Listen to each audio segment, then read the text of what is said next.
Hello दोस्तों, आज हम पढ़ रहे हैं पदार्थ विज्ञान की सीरीज में समवाय चैप्टर नंबर 8। इसमें हमको पढ़ना है समवाय का परिचय, समवाय शब्द की व्युत्पत्ति, समवाय के लक्षण, उसके भेद और संयोग समवाय में डिफरेंस क्या है और आयुर्वेद में चिकित्सीय महत्व। तो ये छोटा सा चैप्टर है, जल्दी ख़त्म करते हैं इसे। तो आगे बढ़ते हैं। समवाय का परिचय। तो वैशेषिक दर्शन के 6 पदार्थों में समवाय छठा पदार्थ है। जैसे कि हम पहले चैप्टर से पढ़ते आ रहे हैं, वैशेषिक दर्शन ने भी 6 पदार्थ दिए हैं और चरक ने भी 6 पदार्थ दिए हैं। तो इसमें इसका स्थान कौन सा है? छठवां स्थान है। ठीक है, वैशेषिक दर्शन के अनुसार। आगे बढ़ते हैं। संबंध में 2 प्रकार के होते हैं। जैसे एक होता है नित्य, एक होता है अनित्य। तो नित्य क्या होता है? इमोर्टल, जो हमेशा रहे, जो सदा रहे और उसी के अंदर प्रेजेंट रहे। अनित्य मतलब अस्थाई। ठीक है ना। तो नित्य को किससे रिलेट किया जाएगा? समवाय से, जो सेपरेट नहीं किया जा सकता, इनसेपरेबल। और अनित्य संयोग से, जिसको सेपरेट किया जाता है। तो अनित्य संबंध को संयोग और नित्य संबंध को समवाय कहते हैं। आगे बढ़ते हैं, इसके एग्जाम्पल देखते हैं। जैसे कि इस इमेज में क्या दिख रहा है? एक चिड़िया और एक पेड़, बर्ड एंड ट्री। तो ये समयोग हो गया। पक्षी का वृक्ष की डाल पर बैठना संयोग है, जो अनित्य है। और पक्षी अपने वर्ड से, वर्ड बोले तो कलर से, संबंध समवाय कहलाता है, क्योंकि वह नित्य है। ठीक है। तो bird and its colour are समवाय और बर्ड एंड ट्री आर समयोग। ठीक। कहने का मतलब है जो समवाय क्या है? जो कभी अलग ना किया जा सके। जैसे कि चिड़ियों का उसका रंग नहीं निकलेगा, लेकिन जब चिड़िया एक पेड़ पर बैठी है तो वहाँ से उड़ सकती है, तो वो अलग हो सकता है, तो वो समयोग हो गया या संयोग हो गया। ठीक। आगे बढ़ते हैं। वैशेषिक के अनुसार समवाय एक है और नित्य है, लेकिन प्रभाकर के अनुसार समवाय अनेक है। नित्य वस्तुओं में समवाय नित्य और अनित्य वस्तुओं में समवाय अनित्य है। इसकी व्युत्पत्ति क्या है? सम प्लस अव प्लस ई प्लस अच से समवाय शब्द बना है, जिसका अर्थ क्या है? मिलाप या सम्मिश्रण। ठीक। अविच्छेद संयोग को समवाय कहा जाता है। अब आते हैं इसका लक्षण। इसके लक्षण क्या हैं? लक्षण में क्या है? सिंपल सा वही फिर आ गया। समवाय नित्य संबंध को कहते हैं। समवाय आयुत सिद्ध पदार्थों में पाया जाता है। अब आयुत सिद्ध पदार्थ क्या होता है? 2 पदार्थों में एक अवस्था नष्ट न होने तक दूसरे के आश्रित रहता है, ऐसे पदार्थों को आयुत सिद्ध कहते हैं। इसका एग्जाम्पल क्या है? अव्यय और अव्ययी, गुण और गुणी, क्रिया और क्रियावान, जाति और व्यक्ति तथा विशेष और नित्य द्रव्य। आगे बढ़ते हैं। अव्यय और अव्ययी ये क्या है? जो पार्ट होता है, किसी का जो पार्ट है उसको हम अव्यय कहते हैं। अव्ययी क्या है? जो पूरी बॉडी है, पूरा जो चीज़, उसको हम अव्ययी कहते हैं। जैसे कार्य और कारण का संबंध, कारण का है अव्यय है और कार्य क्या है? अव्ययी है। जैसे धागा अव्यय है और वस्त्र अव्ययी। तो वस्त्र क्या हो गया? वस्त्र पूरी बॉडी हो गई, और धागा क्या है? उसका एक पार्ट है, उसी धागा से मिलकर पूरा वस्त्र बना है। तो ये अव्यय हो गया और ये अव्ययी हो गया। दोनों को अलग नहीं किया जा सकता। यदि इन्हें अलग किया गया तो वस्त्र का अस्तित्व नष्ट हो जाएगा। इसी तरह संबंध विषम दोष और व्याधि में पाया जाता है। जो भी एग्जाम्पल हम इसमें देखेंगे उसको हमको अंत में जाकर किसी डिजीज़ से रिलेट करना है, क्योंकि हम इसमें उसकी चिकित्सा महत्व क्या है उसको पढ़ेंगे। ठीक है ना। आगे बढ़ते हैं। गुण और गुणी। तो गुण क्या हो गया? क्वालिटी हो गया, और गुणी क्या है? सब्सटेंस हो गया। जैसे गुण और द्रव्य का संबंध, गुण आधेय है और गुणी अर्थात द्रव्य आधार है। स्पर्श गुण है और वायु गुणी है। स्पर्श को वायु से कभी अलग नहीं किया जा सकता। यही संबंध यव और उसके लघु गुण में पाया जाता है। क्रिया और क्रियावान। क्रिया क्या है? एक्शन। और क्रियावान क्या है? सब्सटेंस। जैसे क्रिया और द्रव्य क्रियावान का संबंध है, क्रिया आधेय है, द्रव्य आधार है। गति क्रिया है और वायु द्रव्य है।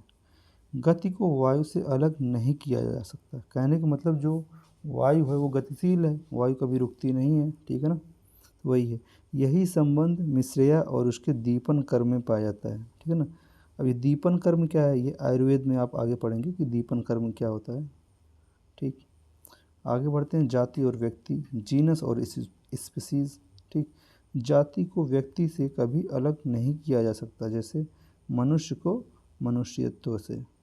मनुष्यत्व, यह जाति ही मनुष्य को अन्य जीव सृष्टि से पृथक करती है। पृथक बोले तो अलग करती है, ठीक है ना।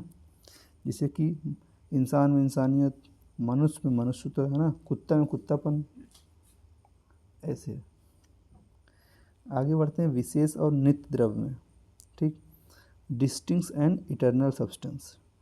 नित्य द्रव्यों के जो विशेष गुण होते हैं वे भी उन द्रव्यों के समवाय संबंध से संबंधित होते हैं। जैसे पृथ्वी परमाणु का गंध विशेष होता है। कहने का मतलब पृथ्वी का गुण क्या है, उसमें गंध होता है, तो ये पृथ्वी परमाणु का गंध विशेष होता है जो उसे अन्य महाभूतों के परमाणुओं से अलग करता है। इससे हमने पढ़ा था ना, मतलब पृथ्वी, जल, अग्नि, वायु, आकाश या रूप, रस, गंध, है ना, तो वो सब उसके गुण हैं। तो पृथ्वी का गुण क्या है, गंध, ठीक। पृथ्वी परमाणु और गंध में समवाय संबंध होता है। समवाय संबंध बोले तो जो अलग ना किया जा सके और उन्हें कभी भी अलग नहीं किया जाता। अब आते हैं इसके डेफिनेशन पे। तो चरक संहिता ने इसको क्या डेफिनेशन दिया है, इसे श्लोक आपको याद करना है। समवायो अपृथक भायो भूम्यदीनाम गुणैर्मता सा नित्यो यत्र हि द्रव्यम न तत्र अनित्यो गुणा। पृथ्वी आदि द्रव्य और उनके गुणों के मध्य जो अपृथक अभाव, अलग ना होना, ये संबंध है, उसे समवाय कहते हैं। समवाय नित्य है, मतलब जो हमेशा रहेगा, क्योंकि द्रव्य के साथ गुण समवाय संबंध से अवश्य रहते हैं। ये हो गया चरक के अनुसार, इसको याद करना है। फिर आगे बढ़ते हैं वैशेषिक दर्शन के अनुसार। हम पढ़ रहे हैं पदार्थ विज्ञान, तो वैशेषिक दर्शन पढ़ना ही पढ़ना है।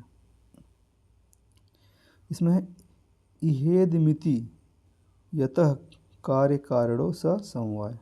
इसमें यह है ऐसा ज्ञान का कार्य और कारण जिस संबंध से होता है उसे समवाय कहते हैं। धागों में वस्त्र है, धागों में क्या है, वस्त्र है, कि वस्त्र में धागा है, धागों में वस्त्र है। यह ज्ञान बिना संबंध के नहीं हो सकता। अब कन्फ्यूजन हो जाएगा, तो उसमें क्या देखेंगे हम, उसमें देखेंगे इस संबंध को संयोग संबंध नहीं कह सकते, क्योंकि संयोग तो उनमें होता है जो पहले से पृथक हो, मतलब अलग हो और फिर जुड़े हों, लेकिन वस्त्र कभी धागों से अलग नहीं था, है ना। कहने का मतलब धागा धागा जोड़ेंगे तो कोई वस्त्र बनेगा, अतः यह संबंध कोई संबंध है जिसे समवाय कहा जाता है। फिर ये करिका कावली, ये इंपॉर्टेंट नहीं है, एग्जाम पॉइंट ऑफ व्यू से ये चरक संहिता और चरक संहिता के अनुसार, वैशेषिक दर्शन के अनुसार ही पढ़ें। आगे बढ़ते हैं इसके भेद। भेद क्या है, इसके भी दो भेद हैं, नित्य और अनित्य, ठीक है ना। नित्य वस्तुओं में समवाय नित्य और अनित्य वस्तुओं में समवाय अनित्य होता है।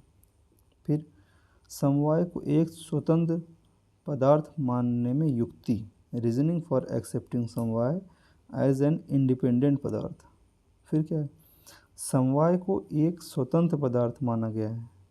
इसका यह तर्क है कि यदि द्रव्य और गुण सत्य हैं तो दोनों का संबंध समवाय भी सत्य है, अतः समवाय को स्वतंत्र पदार्थ भी माना जा सकता है। समवाय को अन्य पदार्थों में समाविष्ट नहीं किया जाता, जैसे इसे द्रव्य, गुण, कर्म, समान, विशेष और अभाव के अंतर्गत समाविष्ट नहीं किया जा सकता, अतः समवाय एक स्वतंत्र पदार्थ मानना युक्ति संगत है, ठीक है ना, ये चीज़ है। अब संयोग और समवाय में अंतर क्या है। अभी हम पीछे देखे थे कि संयोग क्या होता है, इसको अलग किया जा सकता है ना, ये चेंज होता है, लेकिन जो समवाय है इसको चेंज नहीं किया जा सकता, ये चीज़ें। फिर इसको भी टेबल के फॉर्म में हम देख लेंगे। तो संयोग क्या है, संयोग कुछ क्षण के लिए रहता है, वह अनित्य है, ठीक। वृक्ष और पक्षी के बीच संयोग क्षणिक है। हमने क्या बताया था कि मतलब जो पक्षी है जो वृक्ष पे बैठी हो उड़ जाएगी, है ना, वो भी क्षणिक हुआ। इसीलिए एक दूसरे से अलग होकर वृक्ष और पक्षी का पृथक अस्तित्व भी है, परंतु समवाय संबंध नित्य होता है। जैसे द्रव्य और गुण कभी अलग नहीं होती, ये हमेशा साथ ही रहेंगे। द्रव्य से पृथक होकर गुण का कोई अस्तित्व नहीं रह जाएगा। फिर संयोग संबंध कर्म पर आधारित है। जिन दो वस्तुओं के बीच संयोग होता है उनमें कर्म दिखाई देता है। जैसे बल्ले और गेंद के बीच जब संयोग होता है तब दोनों वस्तुओं में गतिशीलता दिखाई देती है। मतलब बैट से मारेंगे बॉल में तो बैट में भी गति आएगी, मार दिए गेंद में तो गेंद में गति आ गई, गेंद बाउंड्री पार गया, है ना, तो गति की वजह से गया। लेकिन समवाय संबंध में कर्म की गति की अपेक्षा नहीं होती क्योंकि वो साथ साथ रहते हैं। संयोग पारस्परिक होता है। बल्ले और गेंद का जब संयोग होता है तब बल्ला और गेंद एक दूसरे से संबंधित होते हैं, परंतु समवाय संबंध में ऐसा नहीं होता। गुण द्रव्य में रहता है परंतु द्रव्य गुण में नहीं रहता। संयोग संबंध का इंद्रियों से ग्रहण किया जा सकता है परंतु समवाय संबंध इंद्रिय ग्रह नहीं होता। संयोग संबंध अस्थायी होता है जबकि समवाय संबंध अस्थायी होता है। ये अस्थायी है, संयोग संबंध अस्थायी क्योंकि क्षणिक होता है, लेकिन समवाय नित्य है इसलिए वो अस्थायी है। अब आते हैं इम्पॉर्टेंट चिकित्सीय महत्व। हम कर रहे हैं बीएमएस, हमको बनना है डॉक्टर, तो क्लिनिकल सिग्निफिकेंस हर चीज़ का हमको पता होना चाहिए। जो भी टॉपिक हम पढ़ रहे हैं, जो भी चैप्टर, हर चैप्टर में चिकित्सीय महत्व दिया गया है, क्लिनिकल सिग्निफिकेंस, तो उसको हमको आयुर्वेद के अनुसार पढ़ना है, आगे मॉडर्न भी आएगा। अब इसमें देखते हैं द्रव्य और उनके गुण कर्मों के मध्य जो अपृथक अभाव अलग ना होना संबंध है उसे समवाय कहते हैं और यही संबंध चिकित्सा का आधार बनता है। किसी भी व्याधि की चिकित्सा मतलब किसी भी डिजीज़ बीमारी की चिकित्सा के लिए द्रव्य के गुण कर्म कारण होते हैं। कहने का मतलब जिस प्रकार के हम औषधि देंगे उस औषधि का गुण क्या है उससे उसकी व्याधि दूर होगी, डिजीज दूर होगा। यदि गुण कर्म द्रव्य के साथ नित्य संबंध से ना रहें तो चिकित्सा करना कठिन हो जाएगा। कहने का मतलब ये है जैसे कि हम जो औषधि या दवा दे रहे हैं उसका जो गुण है उसके अंदर हमेशा बना रहना चाहिए, उससे अलग ना हो। जैसे कि हम मान लीजिए कोई पैरासीटामॉल की टैबलेट दे रहे हैं तो वो टैबलेट जो है उसमें फीवर दूर करने के गुण हमेशा प्रेजेंट रहना चाहिए, है ना। ये नहीं कि उसमें कुछ दिन बाद वो ख़त्म हो जाए फिर टैबलेट देने का कोई मतलब ही नहीं रह गया, है ना। इसीलिए आयुर्वेद में जो औषधि दी जाती है वो जल्दी एक्सपायर नहीं होती, इस टाइप का कुछ, ठीक।